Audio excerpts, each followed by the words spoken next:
Well, there's every decision we make has some political implications, and so the question then is, do you make your decisions by those politics or in spite of those politics? Idaho's longest-serving Attorney General is talking openly about a career mainly hidden from public view and what's changed in his 20 years of being Idaho's top lawyer.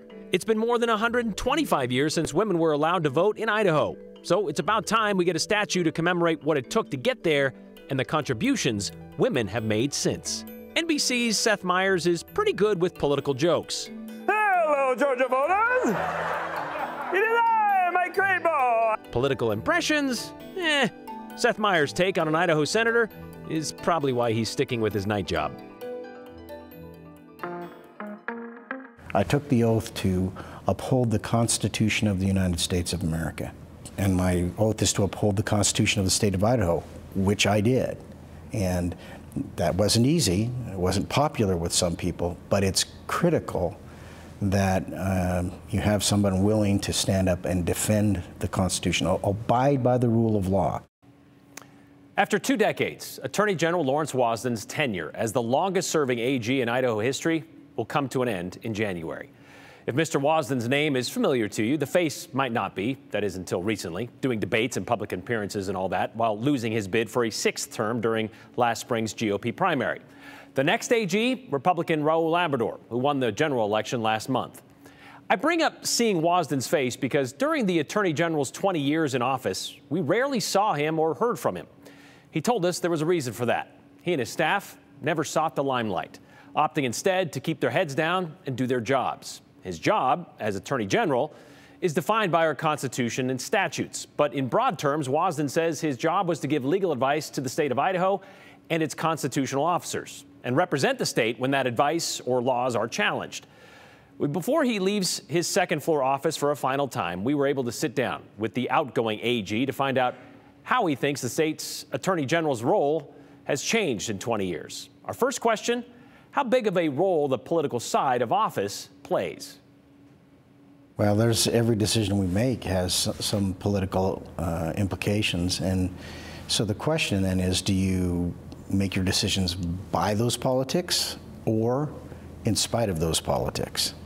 And what we do is based upon the Constitution and the statutes. It's not that we don't recognize the politics, it's that they shouldn't take precedence.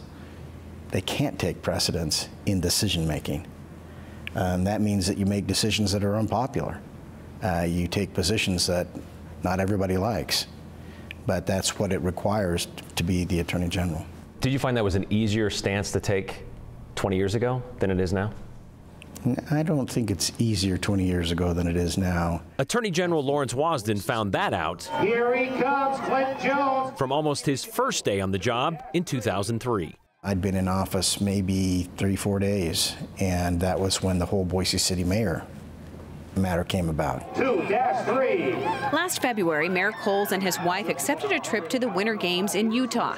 The transportation, accommodations, and admission to the Olympic events were paid for by Blue Cross of Idaho, the same insurance company that would soon offer health coverage to city employees.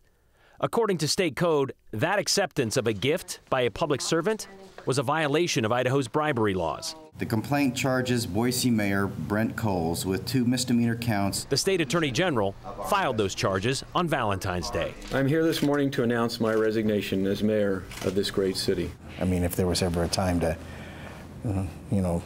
hide, that would have been the moment, but that wasn't the moment to hide, and that was pretty high profile. And highly charged politically, with several layers. But there was only one way for Attorney General Wasden to go. Since he took this case in December, Wasden says the Attorney General's office has spent hundreds of hours investigating spending at City Hall.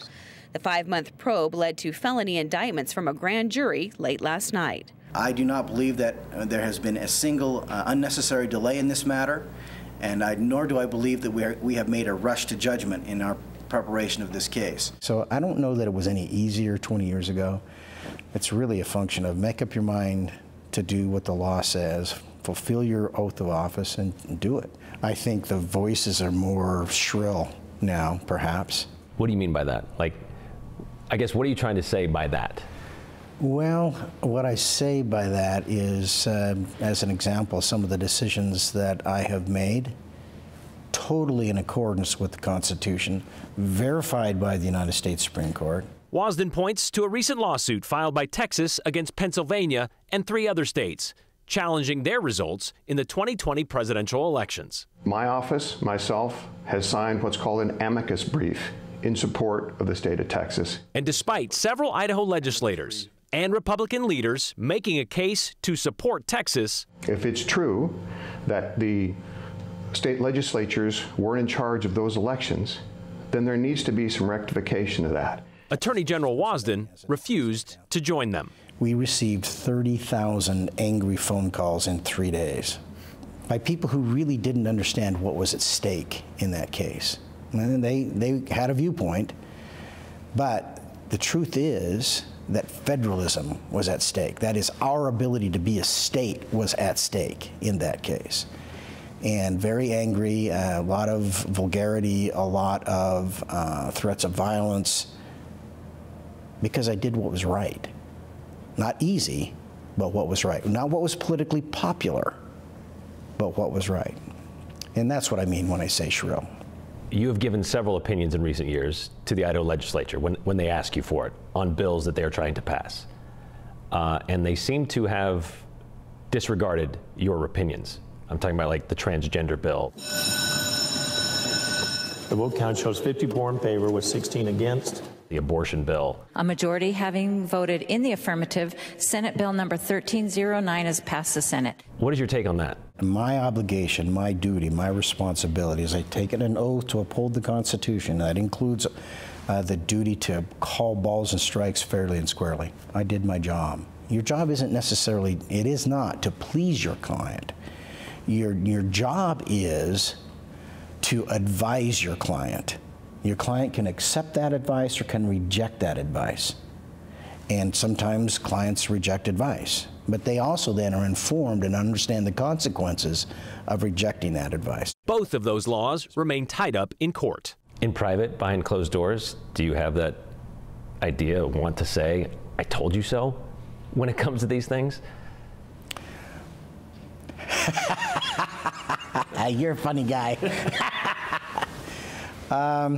You know, I'm as human as anybody else, and you'd like to say, you know, on occasion they'll say, no, we lost that case because you're a bad lawyer. That happens all the time. The answer is no, it's not because I'm a bad lawyer.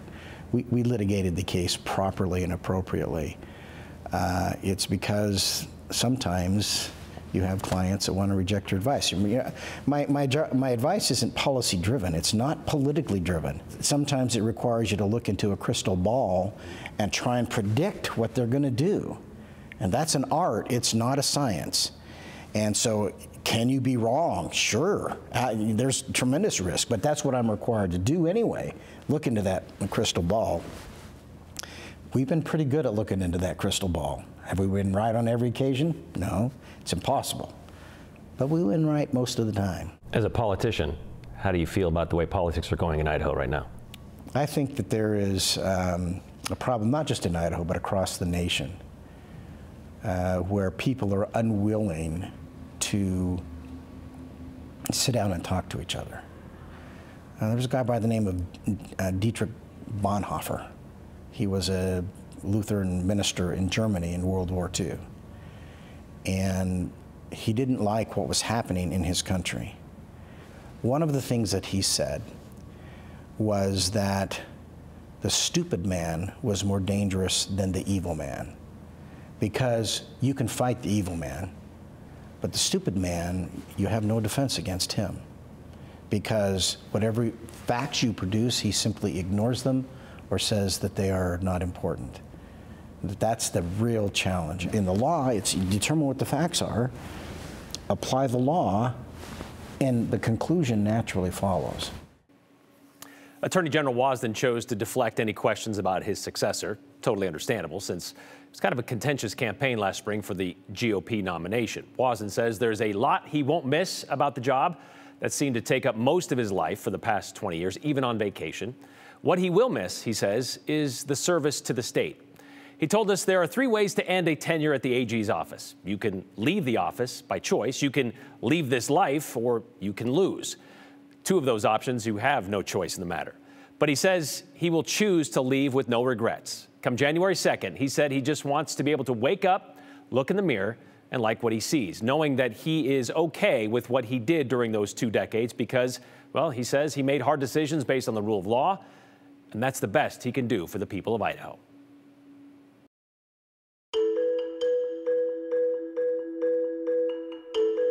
We're remembering the sacrifice and fight for women's rights. Idaho was one of the first states where women could vote. In case you forgot, there's a new addition to the State House lawn to remind you. Here's a reminder. Grab your phone and type in our number, 208-321-5614. After that, type in a message you want to send to us. Questions, comments, complaints about the show, and you can send them to us anytime. Just make sure to include your name and the hashtag #the208. But you want to see them at the end of today's show? Well, you got a few minutes to get them in.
The People's House saw a bit of a change today, and it has reshaped the eastern view of our state capitol.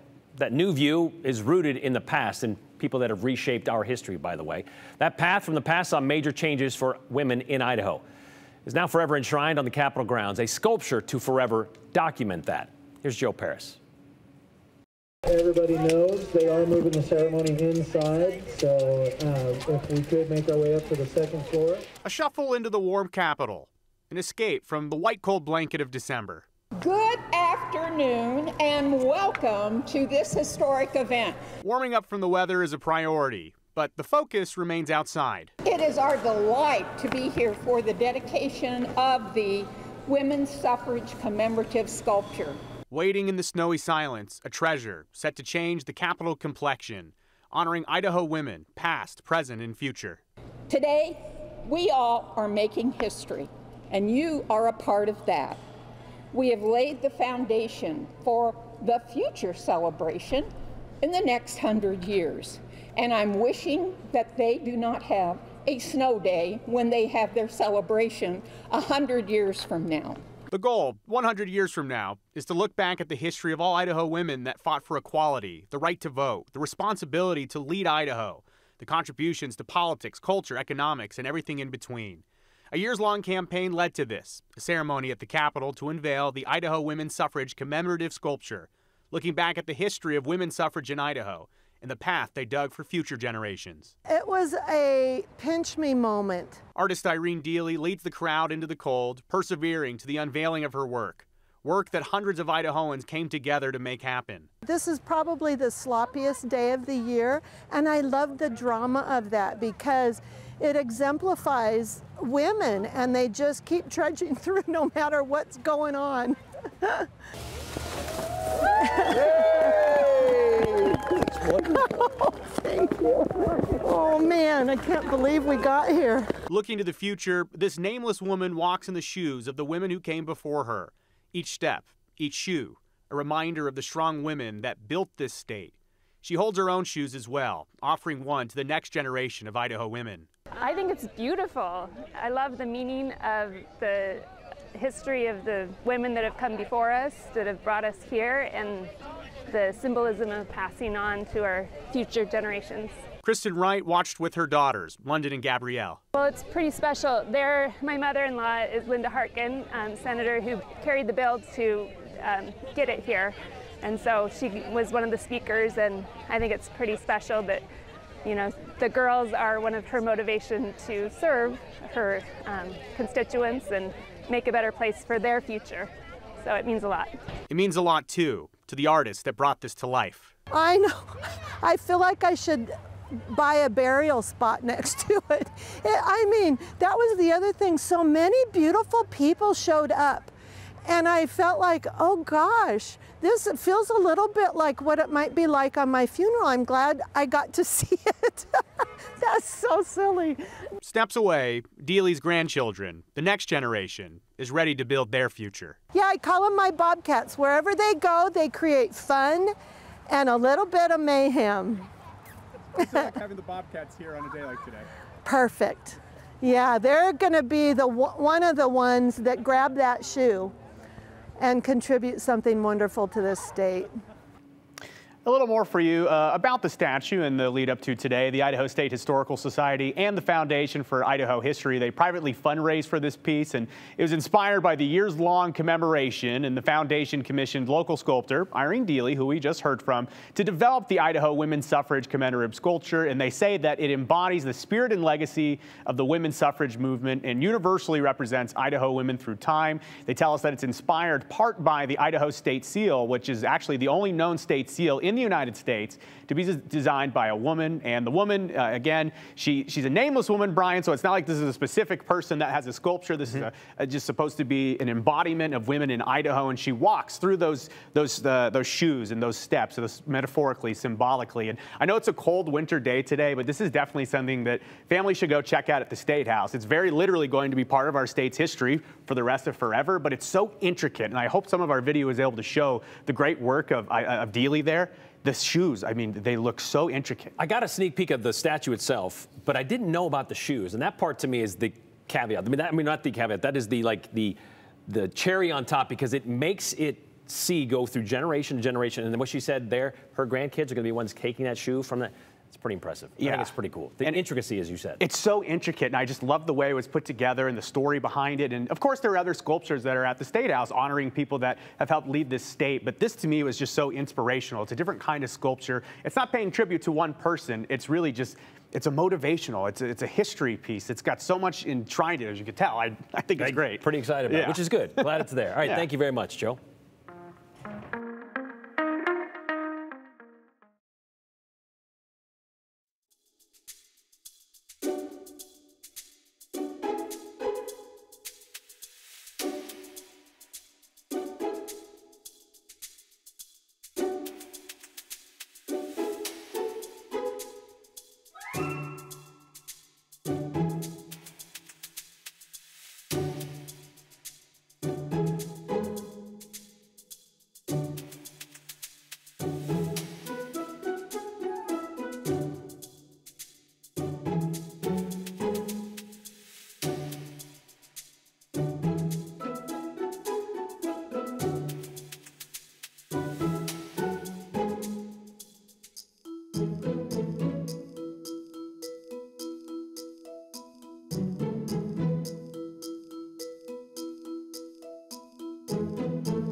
Nothing like that holiday music with the horse hooves sound effect in it. That really brings out the holiday spirit. We have a lot of fresh snow up at our area ski resorts. In the valley, it was about 1 to 3 inches in reports through, that's very generally speaking, down through the Magic Valley as well. But 9 fresh inches just in the last 24 hours at Bogus Basin. Check out 8 inches at Sun Valley in 24 hours. Storm total above 30 inches through parts of our central mountains, including Sun Valley Resort. That's why there is an avalanche warning that's still in effect for our central mountains. If you want to read more about this, you can find a nice write-up, a very lengthy and detailed write-up on our website at ktvb.com. It's not one of those use caution in the backcountry. It's a don't go in the backcountry of the central mountains right now. Not just the heavy snow, but also some strong winds that have been causing avalanches through the weekend. Current temperatures 32 right now in Boise, and now that we've hit that mark, we will not climb above it really over the next several days and possibly even the next few weeks as well.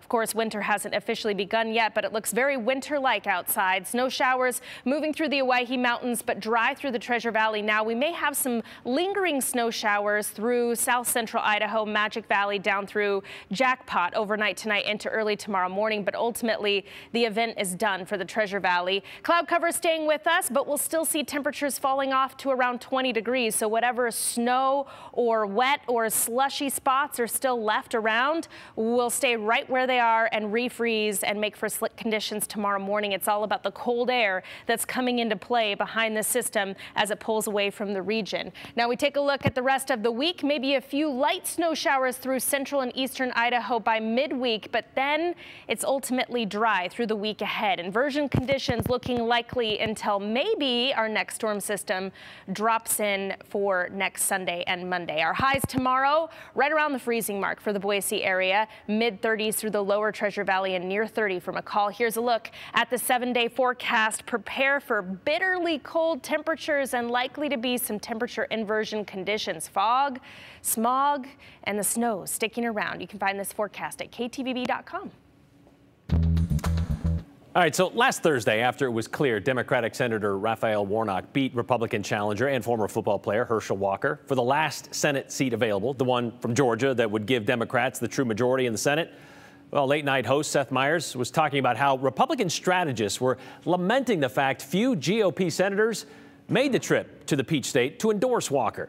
Seth was questioning whether the missing ingredient for a Walker win would have been a surprise appearance from some faraway senator, like from, say, Wyoming or even Idaho, to which he then took it upon himself to offer what that might sound like, having never heard Senator Mike Crapo speak in his entire life. Just gonna have to guess what he sounds like. Let's see, Idaho, okay, looking at the face. All right, I think I got it. Here's my best guess for Idaho Senator Mike Crapo. Hello, Georgia voters! It is I, Mike Crapo. I am here to sweep you off my feet with my charm and charisma. And that was today's inaccurate impression. Inaccurate impression might be an accurate description. Did he nail it? I mean, he did say that it was an accurate impression. How about this? Let's take a look and see him side by side. Hello, Georgia voters! It is I, Mike Crapo. I am here to sweep you off my feet with my charm and charisma. It's too many taxes, too much spending, too big of a burden on American people across all income categories. Not quite, but good job, Seth. I think you nailed it. Probably not, no. You know, we did ask Senator Crapo if he would like to offer his own inaccurate impression of Seth Meyers. We're still waiting to hear back.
All right, let's get right to your comments. This one, like from Joe, who said, I'm going to miss having an honorable AG for Idaho. I'm worried there'll be many occasions where Lawrence Wasden will be able to say, I told you so.